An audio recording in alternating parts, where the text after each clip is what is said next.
السلام علیکم۔ یہ جو پوسٹ بنائی ہے کسی نے، یہ ترجمہ کیا ہے، اس میں غلطی کی ہے اور عام طور پر لوگوں کا عقیدہ بھی یہ بن گیا ہے کہ انسان جو ہے وہ اللہ کا خلیفہ ہے۔ یہ اللہ کا خلیفہ نہیں، یہ زمین پر خلیفہ ہے۔ اس آیت کا مطلب یہ ہے کہ اے داؤد، ہم نے زمین میں تمہیں خلیفہ بنایا ہے۔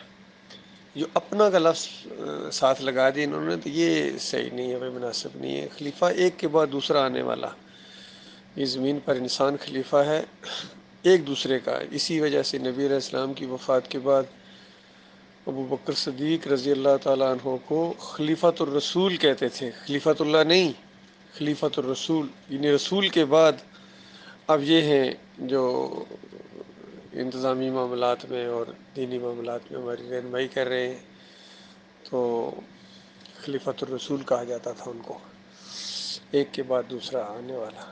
باقی یہ جو لوگوں نے ترجمہ کر لیا ہے کہ اللہ تعالیٰ نے فرشتوں کو کہا کہ میں زمین پر اپنا خلیفہ یا اپنا نائب، یہ الفاظ جو ہیں یہ اللہ کی شان کے مطابق نہیں ہیں۔ جس طرح اللہ تعالیٰ کا کوئی بیٹا نہیں ہے، اسی طرح اللہ کا کوئی نائب نہیں ہے، کوئی خلیفہ نہیں ہے اللہ کا۔ اللہ اکیلا ہے اور اس پوری کائنات کا نظام خود چلا رہا ہے۔ یہ اس طرح نہیں ہے جس طرح انگریز لوگ وہاں لندن میں بیٹھے ہوئے ایک وائس رائے بھیج دیتے تھے انڈیا میں، تو وہ وائس رائے پورا انچارج ہوتا تھا ہر چیز کا، لیکن خود کسی کا پابند ہوتا تھا ملکہ کا۔ اللہ تعالیٰ نے انسانوں کو اس طرح نہیں بنایا ہے، بلکہ یہ ایک دوسرے کے خلیفہ ہیں اور سارے مل کے اللہ کی بندگی کریں، اللہ کی فرما برداری کریں۔ اور جو بھی خلیفہ بنایا جائے یا بادشاہ بنا لیا جائے دنیا میں، زمین میں، وہ سب سے پہلے خود اللہ کا فرما بردار ہوگا۔ اگر وہ اللہ کی فرما برداری نہیں کرتا ہے تو اس کو کوئی حق نہیں پہنچتا ہے کہ عوام سے کہے کہ میری فرما برداری کرو۔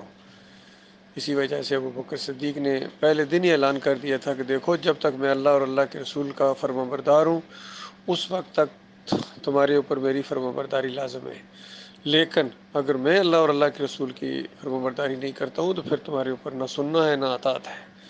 یہی ہر خلیفہ نے آگے پھر اسی طریقے سے لوگوں کو بتایا، اور یہ اسلام کا یہی تصور ہے۔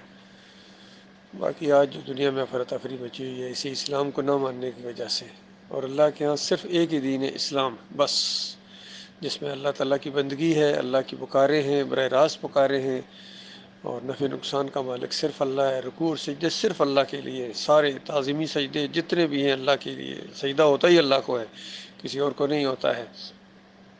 تو یہ جو آج شرک اور کفر پوری زمین کے اوپر پھیلا ہوا ہے، سارے نظام تعارف کرائے جا رہی، جمہوریت ہے، یہ فلاں، یہ سب مشرکانہ اور سب شیطانی نظام ہے سوائے اسلام کے۔ اللہ تعالیٰ غور و فکر کرنے کی توفیق عطا فرمائے۔